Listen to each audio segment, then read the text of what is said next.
اس لیے میں اس کو عمران کا کیس نہیں کہوں گا, میں اس کو پاکستان کا کیس کہوں گا, پاکستان کے مستقبل کا.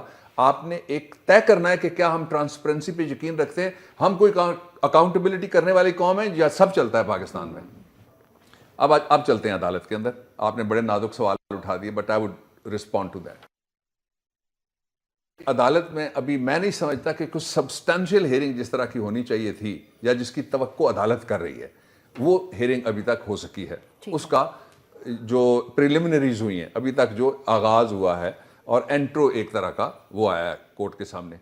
اب جو کورٹ کے چلتے ہیں کہ کورٹ کیا توقع کرتی ہے وکلا سے, اس مقدمے کے وکلا سے, اور جس طرح قوم کیا توقع کرتی ہے عدالت سے, وہ وکیلوں سے توقع کر رہے ہیں جو وہ چیف جسٹس نے پہلے دن کہا تھا. میں ایک لفظ سے, الفاظ نہیں ہے, یہ چیف جسٹس, یہ جسٹس جمالی صاحب کے, انہوں نے کہا, اور ساتھ کھوسا صاحب کے بھی الفاظ, انہوں نے kha کہ ہم کسی ان نون ڈیسٹینیشن کی طرف, یعنی جس کا ترجمہ میں پنجابی میں کرتا ہوں ٹرک دی بتی, اس کے پیچھے ہم نہیں جائیں گے.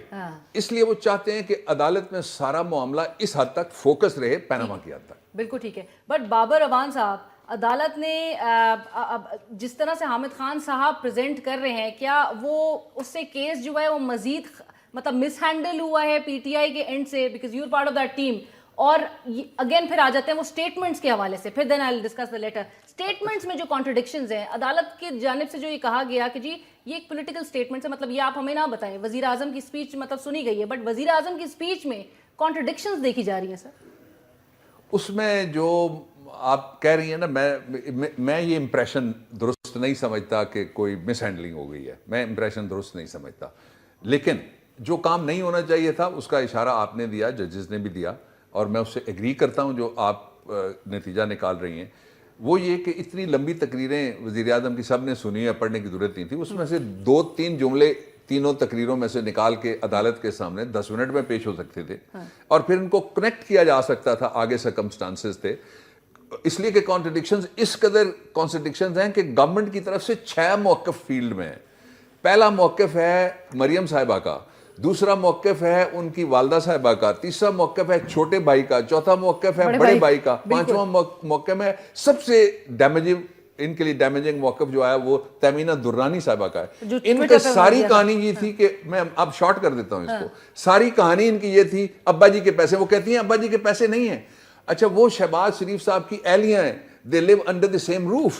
اس لیے یہ بہت سیریس بات سامنے ہے. میں بالکل اس طرف آؤں گی, لیکن آپ اس کو شارٹ کر کے نہ بتائیں, کیونکہ عوام جو ہے نا وہ بڑے کلوزلی اس چیز کو مانیٹر کر رہی ہے, وہ چاہے گی کہ وہ چیزیں ذرا کھل کے سامنے آئیں.